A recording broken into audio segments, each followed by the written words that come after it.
Early on the winter morning of January 13th, 1922, when the sun came up over a patchwork of orchards in then-rural Oakland, California, Clarence Emil Anderson took his first breath.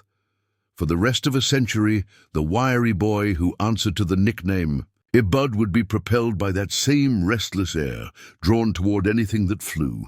He built gliders out of scrapwood, pedaled a bicycle for miles, to gape at barnstormers performing outside Sacramento, and talked his way into a first airplane ride behind the rumbling exhaust of an OX-5 Jenny. From that moment, engines and altitude were inseparable from his sense of possibility.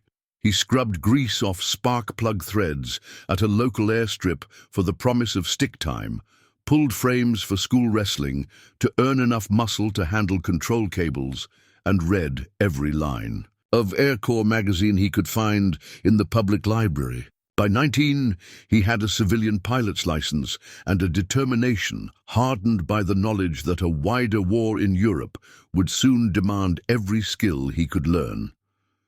He entered the Army Air Force's Aviation Cadet Program in January 1942, standing in lines that looped around municipal buildings full of equally determined young men.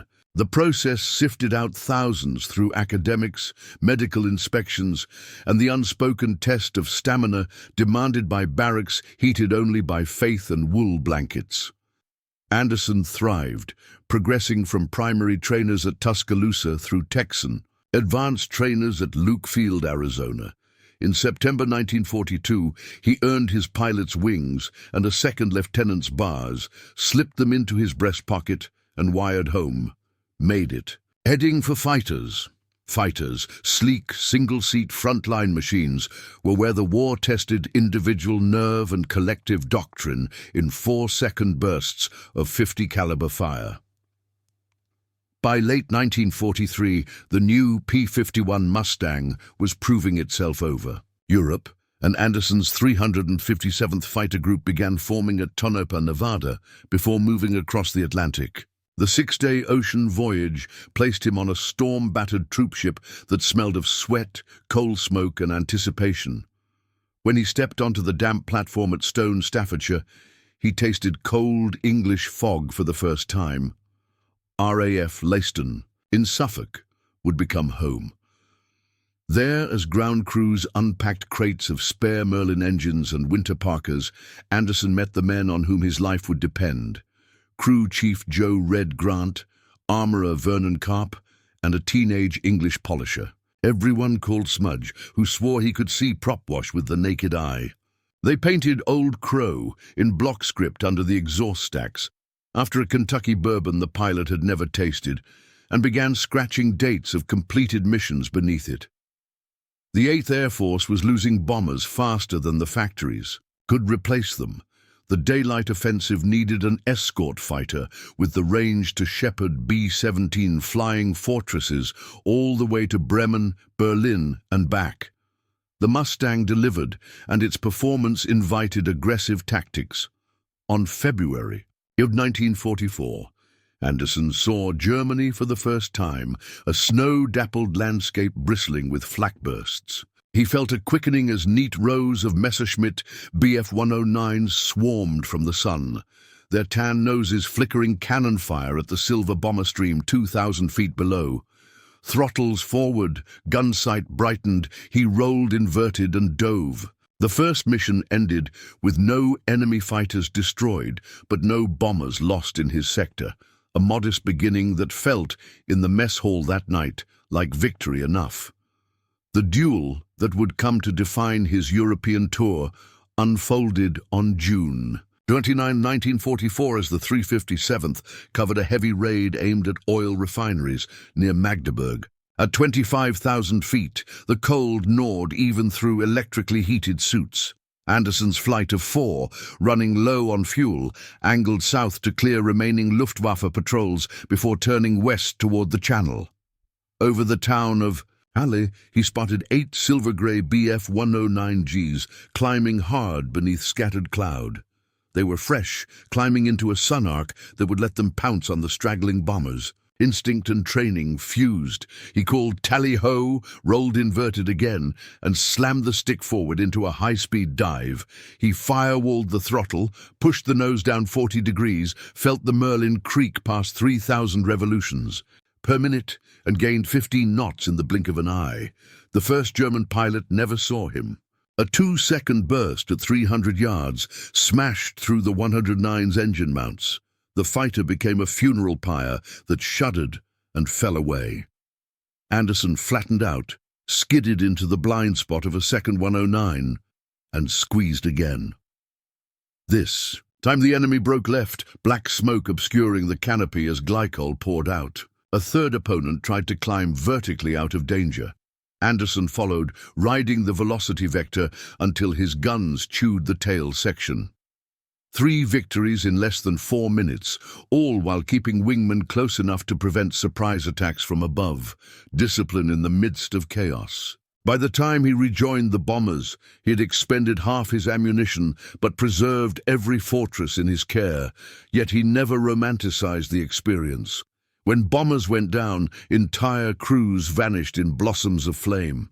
Once, orbiting the smoking wreckage of a B-17 near Schweinfurt, he counted men jumping without parachutes, their clothing burning. He recorded the moment in his combat diary with clinical brevity. Bad day for 91st Bomb Group, and spent the evening letter-writing in the officers' club, because somewhere in Kansas, someone's mother would need to know how her boy had fought. By September 1944, Anderson was an ace several times over, credited with more than 10 aerial victories, though personal tallies meant less to him than the statistics that mattered to the bomb groups: tonnage on target and crews returned alive. The 357th success derived from disciplined teamwork. Before mission briefs, Anderson drilled his element. Leaders, repeating the mantra, check 6, work high-low, keep your wingman in sight. After landings, he walked the flight line to thank Red Grant, who insisted on precisely torqued spark plug leads, believing they saved lives as surely as marksmanship.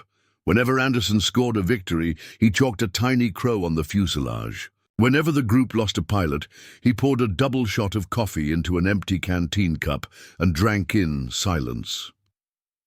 December brought the Battle of the Bulge and worsening weather.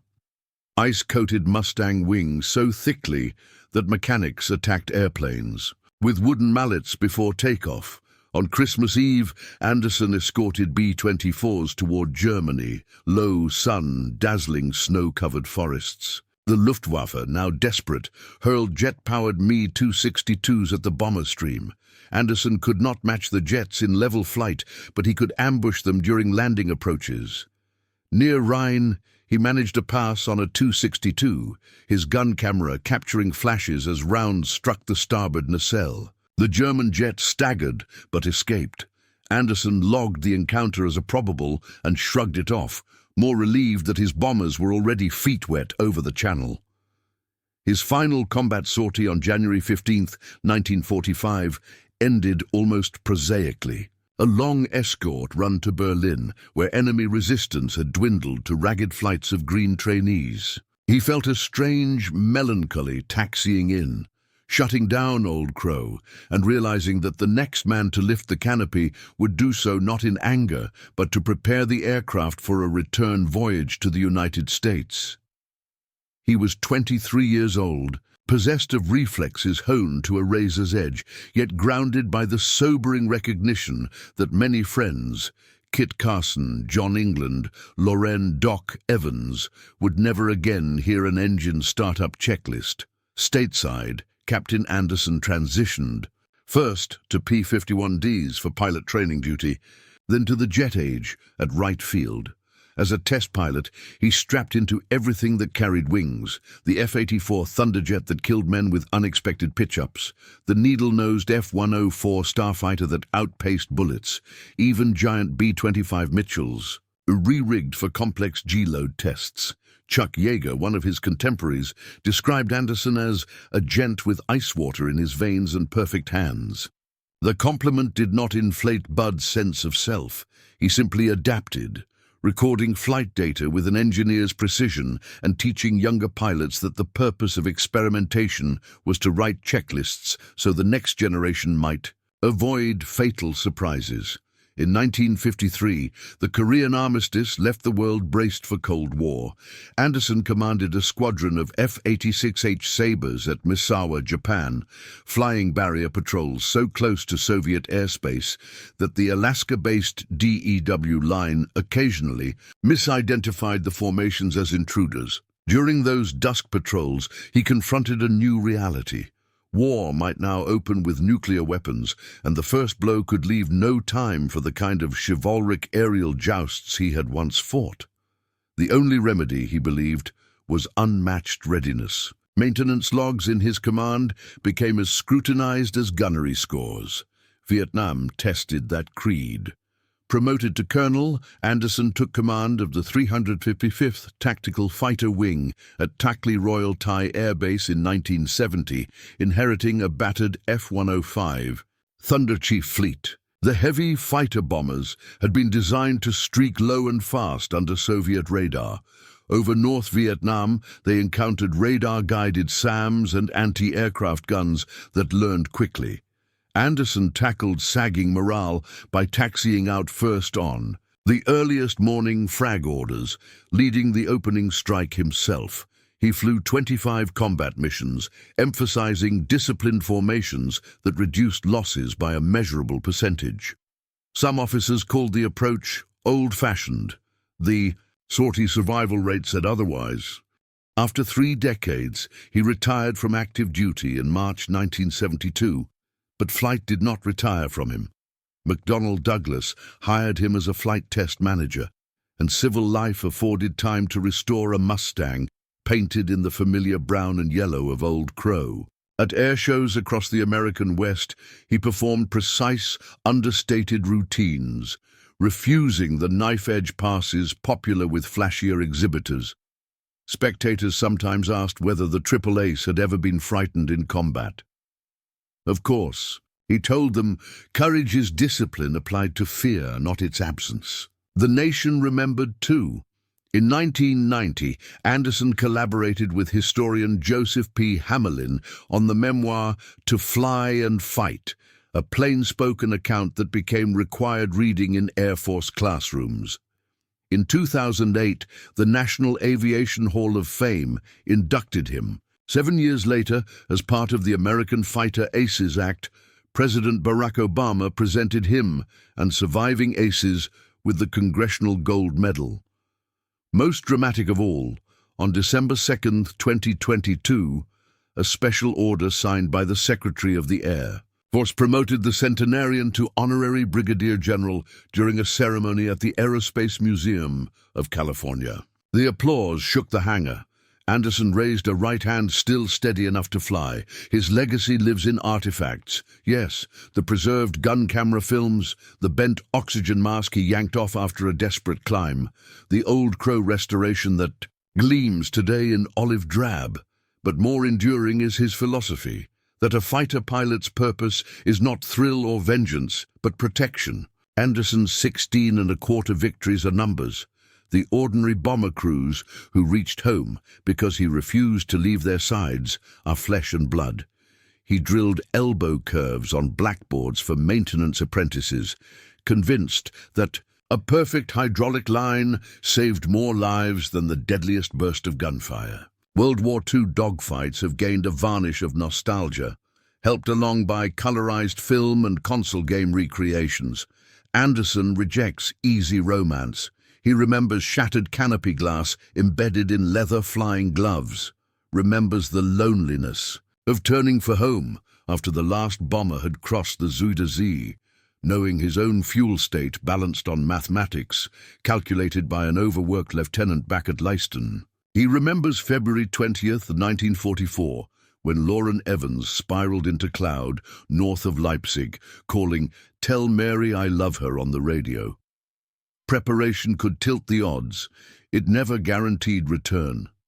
Percentage favored him that summer morning over Halle when he executed a perfect bounce. Yet had the lead 109 pulled 5 degrees more bank, Had a single 20mm shell found Old Crow's glycol lines, history would read differently. What endures is the preparation that allowed him to exploit opportunity, the consciousness that every gallon of high-octane fuel and every minute of flight time emerged from a national effort measured in factory shifts and ration stamps. America, he likes to remind cadets, put wings on its moral obligations. At 103, he still tears up, remembering the silence that followed VE Day, when the 357th no longer woke at 0300 to the sound of trucks ferrying crews to briefing huts. The noise in his head, Merlin pistons, tracer hiss, radio chatter fell away, replaced by the recognition that he would soon return to California haunted by the smell of cordite and the sight of railway bridges collapsing in slow motion from 8 miles up. Peace felt, he says, like someone turned the world down to idle. His story has been taught in the dormitories of the Air Force Academy, retold whenever a new class confronts lessons on aerial leadership. In those lectures, the Duel of June 29 serves as a case study in situational awareness, energy management, and the restraint of waiting for an unambiguous shot rather than spraying area fire that might endanger friendly bombers below. The footage still exists. Jerky black and white, 90 frames per second, tracer arcs disappearing into the mottled sky the moment a German wing snaps off and tumbles like cardboard. It is studied frame by frame, not to glorify destruction, but to understand responsibility. Late afternoons find him sitting on a porch in Auburn, California, where Sierra foothills catch the same golden light that once danced on Mustangs climbing out of Leaston. He keeps a leather-bound logbook on the table. Inside, against each mission, entry he preserved short rye marginalia, Hamburg 20mm flak heavy, Berlin clock stopped. B, near the bottom of the last Europe page, he scribbled in red pencil, "Done my share." The phrase is characteristically understated. One cannot tally the survival of strangers, but Anderson feels the arithmetic in his bones. He believes the art of aerial combat represents both the best and worst of human ingenuity. In 1944, only 22, he controlled more destructive power than entire infantry regiments, yet he used that power in measured bursts. On the troopship ride home, he stared at passing farmhouses and felt an unexpected kinship with German families who would never see the young men he had shot down. That empathy, he says, secured his peace far more than medals ever could. Today, replica Mustangs painted as Old Crow, some powered by original Packard Merlins, others by modern turbine conversions, still thunder over airfields from Oshkosh to Duxford. Whenever one climbs steeply and arcs overhead, children look up wide-eyed, as Bud Anderson once did at Sacramento's dusty field. The circle closes there, in the spark of imagination that turns curious onlookers into future aviators. Anderson understands the lineage. He personifies it. His story is not merely a chronicle of kills and sorties, it is a meditation on duty carried through the cold silence beyond contrails. In 2024, the United States Air Force invited Anderson to observe a red flag exercise at Nellis Air Force Base. He eased himself across the hot tarmac, steadying each step with a polished oak cane, while the low growl of F-35A turbines rolled over the desert. A young captain, fresh from the weapons school, asked how to handle an adversary who kept forcing overshoots in the vertical. Anderson answered with the advice that had carried him across Europe in 1944, "Whatever you decide to do, do it all the way. Half measures get you killed faster than mistakes." That afternoon, he attended the mission debrief inside a windowless auditorium where plasma displays replayed the engagement in ghost blue wireframe. Computers annotated every trigger squeeze down to the millisecond, but he focused on a single icon drifting 2 miles outside supportive range. He tapped the screen and said, "Here's where you lost mutual support. Fighters win in pairs." The room went silent. The lesson transcended generations. The following month he spoke at the Smithsonian's National Air and Space Museum. The auditorium overflowed, visitors queued around marble corridors to hear a living link to the 8th Air Force. Anderson talked without notes, remembering a lone Bf-109 pilot who parachuted near Bad Frankenhausen after their duel. He confessed he never learned the man's name and wondered, more often as years passed, whether the German veteran had survived the war and grown old under the same sky. During the Q&A, a schoolgirl asked if he hated the men he fought. He paused, then replied with pilot-like economy, "I hated an idea, not a person. The men in those cockpits just wanted to live, same as my bomber crews. Our job was to end the killing sooner." The answer distilled his philosophy more sharply than the 2 distinguished flying crosses or the Bronze Star listed on his ribbon rack. Old Crow, now kept in flying condition by the Palm Springs Air Museum, still carries 3 small punctures in the left wing where debris from a disintegrating FW-190 once peppered the skin. Visitors run their fingertips across riveted aluminum and imagine tracer rounds hissing past. Above the cockpit, a placard Anderson repainted in 1995 reads, "Knock the socks off 'em, then bring the boys home." 11 words that remain his distilled testament to purpose. In the twilight of his remarkable life, Brigadier General Clarence "Bud" Anderson stands as a living bridge between the piston-engine dogfights of World War II and the sensor-driven combat of the jet age.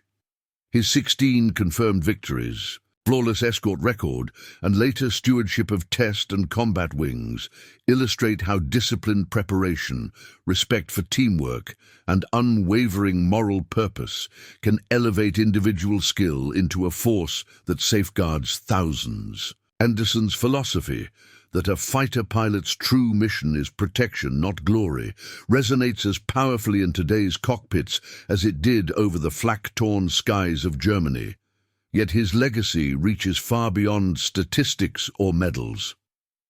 Through decades of mentorship, memoir, and quiet example, Bud Anderson has reminded succeeding generations that courage is disciplined fear, that technological mastery must serve ethical ends, and that the bond between those who fly and those they defend is sacred. As Old Crow's Merlin still roars at air shows and young aviators study his gun camera footage, Anderson's life continues to teach. Mastery of the skies begins and ends with responsibility to others, and real victory is measured in lives preserved, not enemies destroyed.